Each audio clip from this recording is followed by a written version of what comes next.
everyone. I'm Deborah Gardner with Hospitality Today Live. Thank you again for joining us. I am really excited for another great guest, and you're not going to believe who I have here.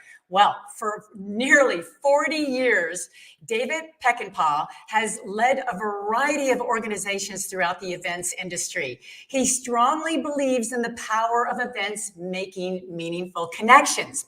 As president and CEO of Maritz Holdings and president of maritzglobalevents, he is proud to partner with amazing teams across the world committed to designing better client solutions grounded in behavioral science that motivates and engages people. Now, David lives and leads by a core value of first take good care of each other while helping people unleash their full potential. Today, David is going to talk about the impact that the pandemic has had on our industry and where do we need to go from here to create more meaningful connections. Plus, he will explain what meetsafe means for the industry in a time of recovery and so much more. This is actually going to be a very interesting and fun conversation with David Peckinpaugh on this special edition right here on Hospitality Today Live.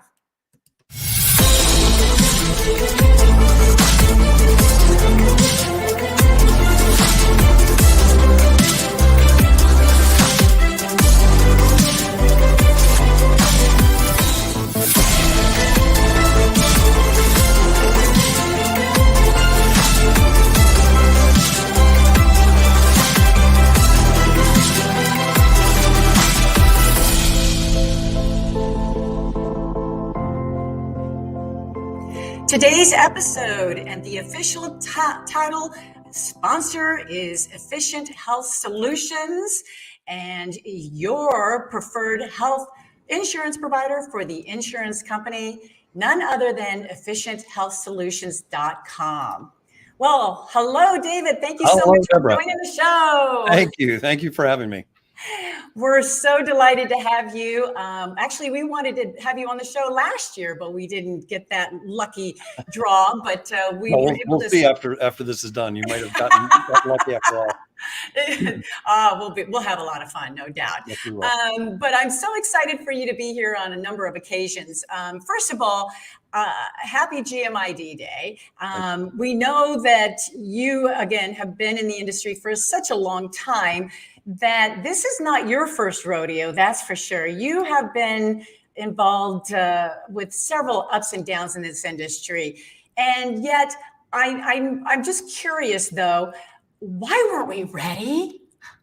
Yeah, I think it's the world wasn't ready. I mean, let's just be honest. It wasn't just our industry. If you look at the government and lack of preparation on behalf of our federal government, who had an emergency pandemic team that was in place and then got disbanded, unfortunately, just prior to the pandemic. So I think, that list of who wasn't prepared is pretty long and pretty extensive. So I think, we're all guilty of that. I think, I was one of the originators of the Meetings Mean Business Coalition, and that goes back to, over 10 years. And part of our mission and charter was to make sure our industry was prepared for unforeseen circumstances. I can guarantee in any of those conversations, we never discussed a pandemic. We talked about, government attacks. We talked about, financial crises, those kind of eventualities. But honestly, we never talked about a pandemic, and it was devastating to our industry. Yeah, and at this point, I don't know what else can surprise us, but I'm sure something will eventually. Well, and the current war is certainly one that, is another one that's throwing a curveball at us. Right. It's just one thing after another, it seems like. But you're right. It was a tough one to be prepared for. So with this pandemic, though, I know that there's a lot that you can share with us. But was there one single critical impact that really affected our industry this time?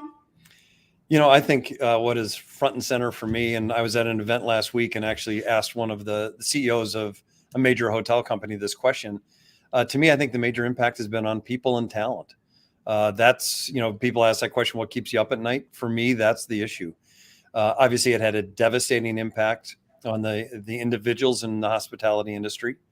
This hotel CEO basically said they went from, average over 80% occupancy down to 6. Our business lost nearly 90% of its revenue, and that was within a 30 to 60 day window. So, I mean, it was quite something. And the initial impact was horrible on our people. And that is all the people of the hospitality industry, certainly in our company, and really industry wide. And to me, that's the biggest concern, is we lost a lot of really good people and a lot of incredible talent to other industries that are perceived to be safer. And I would put that in air quotes, because as we know, everyone has their day, and we've had .com crises, we've had financial crises. We now have this recent health crises that impacted our industry. And, I don't know if any industry is truly safe, but that is the perception. And so my challenge to this hotel CEO and to myself and to all of our colleagues is, how do we make this an industry that is attractive to the up and coming and new entrants into hospitality? It's got to be seen as a vital industry, an attractive industry, one that is fairly compensating and paying for talent. And because anybody that's in it knows it's a lot of fun, right? It's a great lifestyle. It provides a great environment, but we've got to make sure it's attractive to future talent. And that's number one issue. I think that's the biggest impact it's had on us, is people and talent. Yeah, I have to agree with you. Even 76% of the people in the industry lost 100% of their income. They didn't even have support from a spouse or someone in the household of any sort. And it was just devastating. And with 96% of companies cutting their staff, I've never seen anything come to a halt like I have this time. And you're right. It's about retention now, and trying to get these people back into the hotels, into the airlines, rental cars, whatever it takes. We need people to get this recovery to move faster, no doubt. So what have events changed over this pandemic, and what has actually stayed the same? I think the change has been, I think, a realization that an event can happen not just in person, but in many different mediums and forums. I think we all knew that. Certainly, virtual events and hybrid events have been around way before the pandemic. But I think technology caught up to be able to make those events happen, and happen more efficiently, more effectively. I'm still a face-to-face guy. That's still what I believe in. But I think, one of the things that has significantly changed is our ability to expand our audiences before, during, and after the event. And that is nothing but a huge advantage and positive ROI to event organizers. I think at the end of the day, the other thing that's changed is the focus on design. We've been very active in experiential and experience design for over a decade, starting with our work with Jim Gilmore, the author of The Experience Economy, to the creation of our design studio. And what we saw during the downturn, the pandemic, was an increased recognition of the power of design, and that designing with intent, knowing what your target audience is, really developing the content, goals, and objectives of an event. And then that would lead to the right modem or model of delivery: in-person, hybrid, virtual. And so design became really, I think, more and more at the forefront. So many things are the same, though, right? You still have to develop goals and objectives for your meeting. You have to have an investment strategy, right? These events are happening for a reason. You have to be clear on that. Right. And then you have to really design compelling content and deliver it in a way now that is consumed differently. Right. I think this has changed how we consume. You can't have hour-and-a-half general sessions with people talking at you. You can't have, hour-long panel discussions. You have to look at how you deliver content, who delivers that content, and get more creative. And that is all driven by design. So there's a lot of things that have changed, but there are also things that have always been the challenge with events. And I think this has just highlighted the importance of those. Yeah, and I think it's time that our industry up the ante, in other words, to really capture the attention of the attendees, the audience, because they're smart. And I know by 2023 or 2024, we're going to have 6 different generations in our audience. So that's a lot of differences that are going on there. And then there's some similarities, but we have to really make sure we capture their attention above and beyond the confidence just coming back from the pandemic. Before the pandemic, it seemed as though there was an average of an attendee that would attend a conference per year was 5. And so now that we're coming back, everybody wants to get away from virtual and get back. It could be even a higher number than that. So I agree. The design is going to be very important to capture their attention, whether it's even in person or virtual at the same time too. So yeah, and I think, we're all being more disciplined about how we're going to invest our time. Yeah, I think right. time is a critical currency. And so for me, deciding where I'm going to spend my time, where I'm going to go, that ROI component of what I'm looking for in return for my time and my investment in time, I think is more important than ever. I agree with you. I agree. Well, earlier in the day, we had the co-founder for Conference Direct, Brian Stevens, on the show.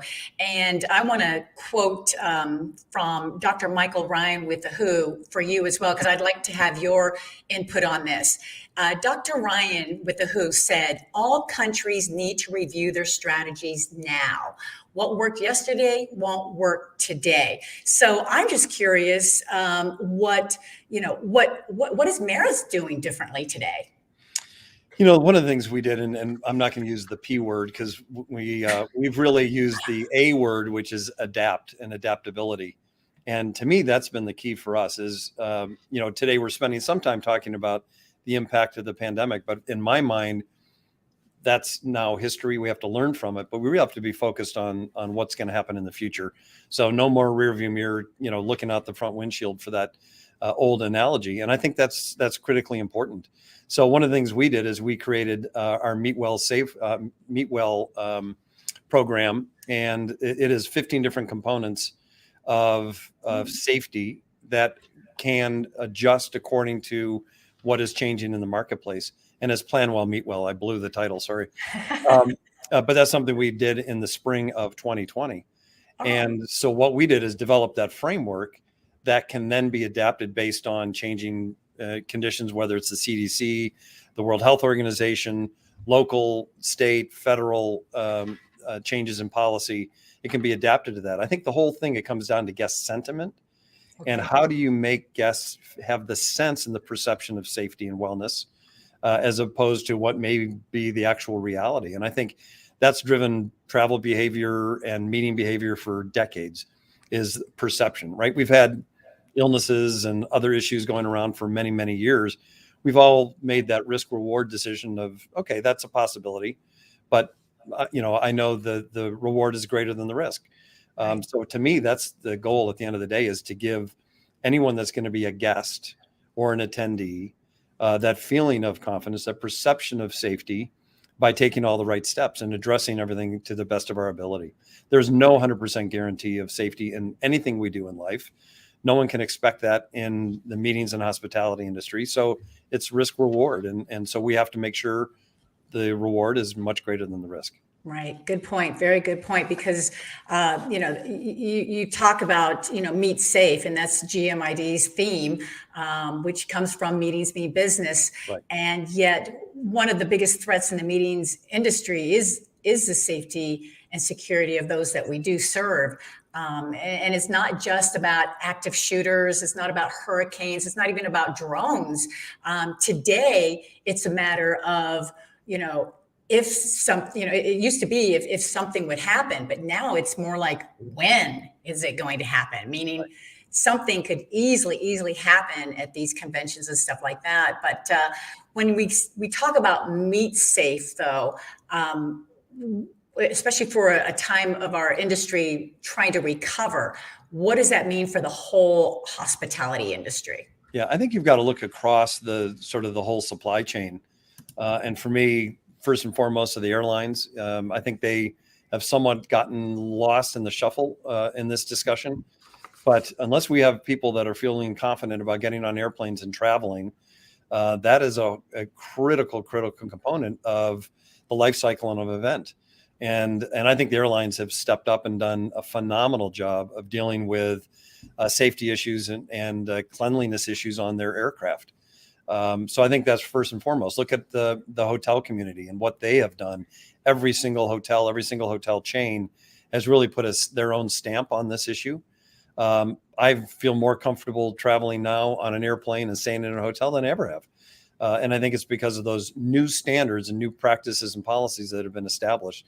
And that goes on and on down the supply chain for DMCs, for transportation companies. The list goes on. And so I think, that all plays into that risk reward scenario I was talking about, and having people feel confident about their decision to travel and to meet and to do so in a face-to-face environment. We know there's still a place for hybrid and virtual, but what we're seeing is that incredible desire and incredible energy around meeting face-to-face.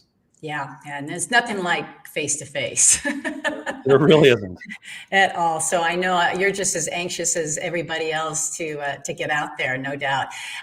Just a little bit of a shift of gears here. I mentioned in the bio at the beginning of the show here, the segment, you live and lead by a core value of first, take good care of each other while helping people unleash their full potential. Can you go into explaining that? Because it's just brilliant. I love that because it says exactly what it needs to say, but just elaborate more on it. Yeah, it's first take good care of each other is actually our core value in our organization. I cannot take credit for it. It's something that I learned probably 20 some years ago. From the founder of a company called Confron that became Experience that we then acquired in 2012. And it's something that really resonated with me. And it was a great cornerstone of a culture that was really people-centric. And we define that in a multiple stakeholder model. So we have our people, our clients, our suppliers, and then the communities in which we either operate or live. And so we concentrate on those four stakeholders and how we can help them unleash their full potential. And so it has been a cornerstone of our cultural initiatives for the 10 plus, almost 11 years that I've been here. And what is gratifying is if you walk around a company and say, what are your core values? How many companies and those individuals that make up that company can really respond? My guess is that virtually everybody in our company would be able to answer that. And it would be first take good care of each other. It sets a high bar. And I can tell you throughout this last 2 years, I've gotten a lot of questions about, well, you did this and made that decision. Was that really taking good care of ourselves? And look, we were challenged and we admitted from day one, that we're going to make mistakes. We're going to at least acknowledge and then correct those mistakes. But none of us are perfect. None of us had a game plan for going through something like this. So that filter of that core value is something that we actively talked about every time we had to make tough decisions. And not only just the last years, but throughout the history of the company and moving forward. So it's not something we talk about. We really try to live into it. That's great. And I love the fact that you even said the client is the stakeholder. Absolutely. I think that is a great initiative for. I think, a lot of people would see that and go, oh, it's just about your employees. No. And we intentionally say, no. There's we consider four key stakeholders that are part of that. It can't just be our employees. It's got to be our clients, suppliers, and communities. That's great. That is neat. I really like that a lot. And I was taken to it. So I wanted to make sure that we got an explanation out of that. So that makes a lot of sense. Now, I mentioned in your bio a couple things that you have done, but one thing I left out was that you were the chairman of PCMA Education Foundation. Correct. And you're also a board member for Pedal the Cause. I am. What is this all about? Tell us. Well, PCMA obviously is an organization that's near and dear to my heart. Was on the board of directors for many years, and then board of trustees, and then chair of the Education Foundation. I think they do phenomenal work in really advancing careers and education, and then through the foundation doing grants and scholarships to advance the development of people in the industry and key initiatives. Pedal the Cause is on the flip side. It's really about the fight against cancer. And, cancer affects everybody. It's affected everyone's lives in one way or another. Certainly has affected me personally and in my family and circle of friends, and then employees as well. And so Pedal the Cause is going into, I believe it's 12th year. It's the largest bike fundraising event in the country. There's one here, and there's also one in San Diego. Here is in St. Louis. And it happens the last weekend in September every year. And every year we're somewhere in that $4 to $5 million raised. And so the amount of funds, and it's called a 100% model, 100% of the money raised goes directly to Siteman cancer research, because we got to beat this thing. We have to have a world without cancer. And that's part of our commitment to that cause. Wow, another very impressive initiative that you definitely hang on to and experience personally. So that makes a lot of sense. I commend you on that. And as far as your professional side of things, what as president and CEO of Maritz Holdings and Merit Events, what are your goals for this year? What is going to move David Peckinpaugh to the new level? Because I know you got the company goals and everything, but what about you in particular for your perspective? For me personally, I mean, these things are so intertwined, right? They go hand in hand. And I have some new responsibilities that I took on in January. And so I'm growing into that role. And so personally doing a lot of listening and learning. I've got multiple sessions every week all across the company so that I can learn the other businesses and hopefully be a more effective leader. Where I'm focused on right now is, as you could tell earlier, is on people. It's not only within the challenges we have within Maritz Global Events and then Maritz Holdings, but I'm really concerned about the industry. And so I'm trying to put my time and energy into that cause. And what can I do through Meetings Me Business Coalition, through PCMA, through MPI, through SITE and ASAE and IRF, and the list goes on and on and on. I think this is the biggest issue we need to tackle. And so I'm going to put my time and energy into that. What free time I have, I think that's going to be critical. That's going to be part of our legacy, is if we can look back, 8 or 10 years from now and say that was actually a turning point for us, just like 10 years ago was for Meetings Me Business Coalition. I think then we'll be proud of what we've accomplished. If not, then we've really wasted a crisis, and that is something that we can't afford to do.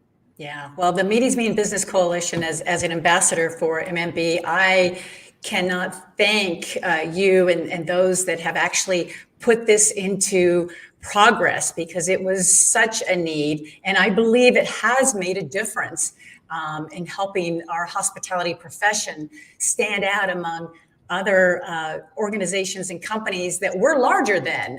We're larger than the auto industry, the pharma, retail. People just don't realize how big we really are. And it's time for us to get the attention and make sure that we get those employees back into work mode as quickly as possible. Because yes, I totally agree with you. It's all about the people. It's all about the people. That's our business at the end. At the end of it, that's really what it's all about. Yeah, it really is. So to close out, I can't believe this is how fast this already. Yeah. What does GMID mean to you, since this is a special day? Yeah, I think it is our opportunity to step back and celebrate who we are as an industry. You've seen it grow every year since inception, and I think the number of events, the amount of press coverage we get. I think it's awesome, but I think it's more important this year than ever because I think the pandemic did one thing, and that is to show the power of face-to-face, the power of human gatherings.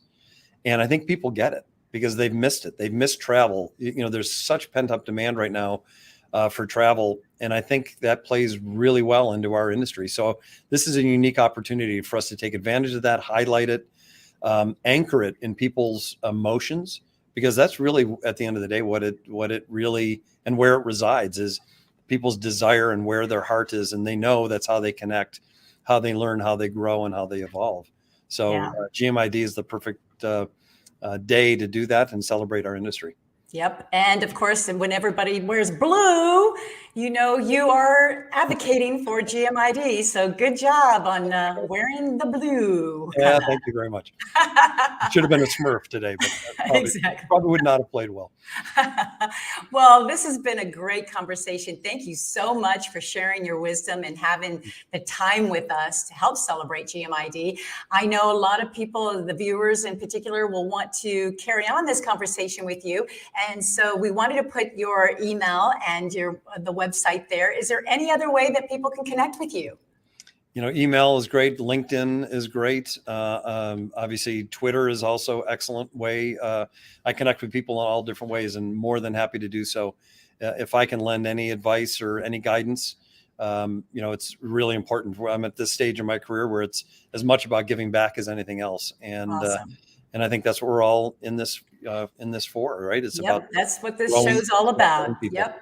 Absolutely. Well, this has been such a delight. Thank you so much. We're so honored to have you Thanks, on the Deborah. show, helping us celebrate this special edition. So My pleasure. we Thank you wish very the best of luck to you, and hopefully see you in person at one of the conferences soon. One day soon. Absolutely. Thank you so much. All right. Take care. Absolutely.